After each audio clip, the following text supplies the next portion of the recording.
Por que é que todo filho de peixe é peixinho? Por que é que um cachorro sempre nasce de uma cadelinha? Por que que todo gato sempre nasce de uma gatinha? Por que que o filhinho às vezes é parecido com o papai, com a mamãe, com o vizinho, com o padeiro, com o leiteiro? Se você ficou curioso, você está prontinho para a nossa aula de genética.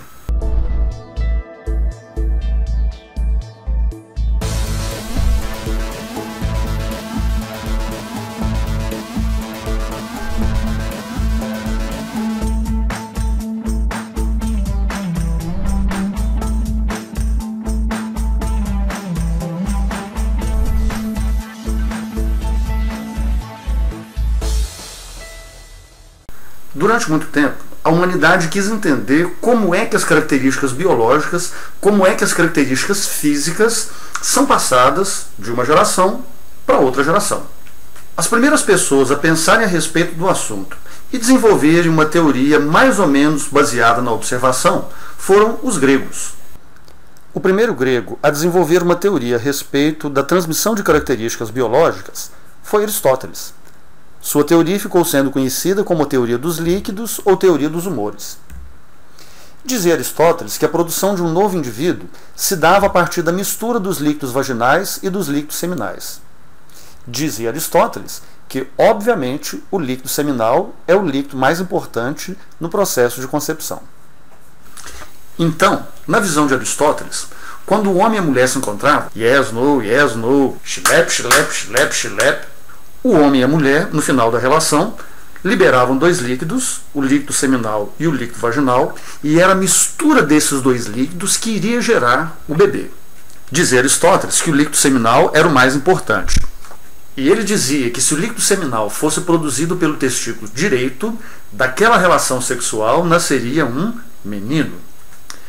Já se o líquido seminal fosse produzido pelo testículo esquerdo, daquela relação sexual nasceria uma menina. Ele sabia tudo de genética. Apesar da explicação de Aristóteles para nós ser bastante infantil, durante mais ou menos 1000 anos a humanidade não encontrou uma explicação melhor do que essa. E durante mais ou menos 1000 anos, todo mundo acreditou nas ideias do Aristóteles. Segundo alguns autores, é no século XII que as ideias de Aristóteles começam a ser questionadas.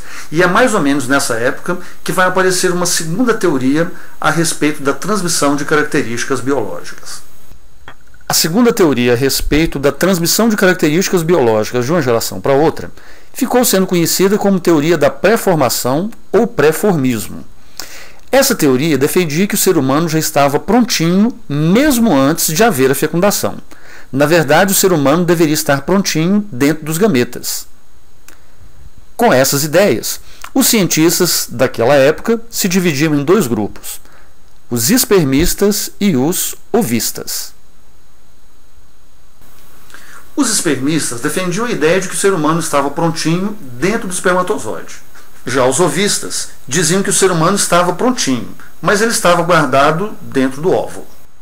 Um dos espermistas mais famosos foi Robert Hooke, o homem que desenvolveu o microscópio como nós conhecemos nos dias de hoje. Dizia Robert Hooke que se você pegasse um espermatozoide e levasse esse espermatozoide ao microscópio e observasse a cabeça do espermatozoide com muita atenção, você veria lá dentro um homenzinho se movimentando. Era esse homenzinho que estava prontinho, que era transferido para o corpo da mulher no momento da relação sexual. Segundo Robert Hooke, o papel básico da mulher era simplesmente doar o seu útero para que o bebê pudesse crescer e se desenvolver durante os 9 meses de gestação. Essa ideia hoje não ia agradar muito às mulheres, não. Robert Hooke vai aparecer com essas ideias estranhas por volta do século XVII. No mesmo século XVII, um pesquisador e fisiologista chamado René de Graaf vai discordar totalmente de Robert Hooke. Graaf vai ser um dos primeiros cientistas a dizer que a mulher tem um papel central no processo reprodutivo. E ele vai dizer também que se você pegasse o microscópio criado por Robert Hooke e observasse o espermatozoide com esse microscópio, você jamais encontraria lá dentro qualquer homenzinho. Dizia Johansen Graaf que era impossível se enxergar qualquer homenzinho dentro do espermatozoide por um motivo muito simples.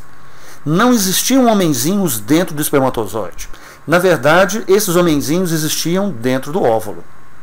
É no século XIX que alguém vai jogar essas ideias fora e vai propor uma coisa realmente coerente e verdadeira a respeito da transmissão de características biológicas. Esse pesquisador, diferente de todos os seus antecessores, começa a trabalhar com ciência experimental, e é com base em experimentos com ervilhas que ele começa a deduzir como é que as características podem ser passadas de uma geração para outra. Esse cientista, que na verdade era um padre, será o Sr. Gregor Mendel.